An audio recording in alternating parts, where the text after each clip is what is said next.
3 လခန့်သားဆက်ရှာထိုးဆေးတပိုဆိုတာက Progestin တစ်မျိုးတည်းပါတဲ့ထိုးဆေးများထဲမှာအသုံးအများဆုံးအမျိုးအစားတစ်ခုပဲဖြစ်ပါတယ်။3 လခန့်သားဆက်ရှာထိုးဆေးကို3 လ 73 ပတ်တစ်ကြိမ်ထိုးရပါတယ်။3 လခန့်သားဆက်ရှာဆေးထိုးရမှာတခြားထုတ်ကုန်မျိုးမျိုးရှိနိုင်ပါတယ်။အမည်တချို့ကတော့ Depoprovia, Depo-M ဆေးထိုးရမယ်နည်းလမ်းကိုလိုက်ပြီးတော့တခြားအမည်များလည်းကွဲပြားနိုင်ပါတယ်။ဥပမာ3 လခန့်သားဆက်ရှာအသားဆေးအရေပြားအောက်ထိုးထည့်ရတဲ့3 လခန့်သားဆက်ရှာဆေး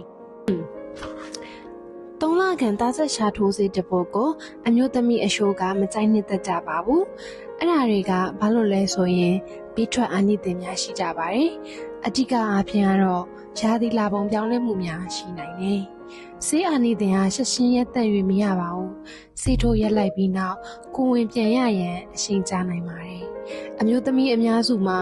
နောက်ဆုံးတစ်ကြိမ်ဆေးထိုးပြီးနောက်ကျန်းမြဆဲတာအတွင်းကိုယ်ဝင်ပြန်ရတတ်ပါတယ်။အကယ်၍ဆေးထိုးရန်ပြက်ကွက်ခဲ့မယ်ဆိုရင်နောက်လာမှာပါကိုယ်ဝင်ပြန်ရနိုင်စေလည်းရှိပါတယ်။ HIV အပါအဝင်လိင်မတဆင့်ကူးစက်တတ်သောရောဂါများကိုကာကွယ်မပေးနိုင်ပါဘူး။ကိုယ်အလေးချိန်လည်းတက်လာနိုင်ပါတယ်။ဥပမာအားဖြင့်တစ်နှစ်မှာ2 ပေါင်မှ4 ပေါင်အထိကိုယ်အလေးချိန်တိုးလာနိုင်ပါတယ်။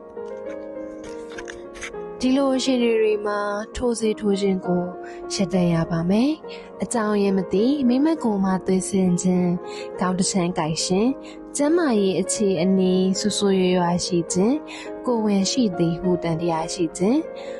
ထိုးဆေးအသုံးပြုသူများသိထားရမယ့်အကြောင်းရင်းများထိုးထားသောဆေးရဲ့အမည်ဆေးထိုးထားတဲ့နေရာကိုမဖီရမချေရနောက်တစ်ကြိမ်ဆေးပြန်ထိုးရမည့်ရက်စွဲ DMPA သည်73ပတ်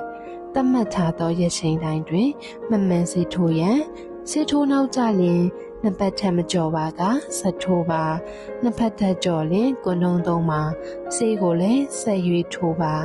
ကိုယ်ဝင်မရှိကြောင်းသေချာမှသာလျှင်ဆေးထိုးပါ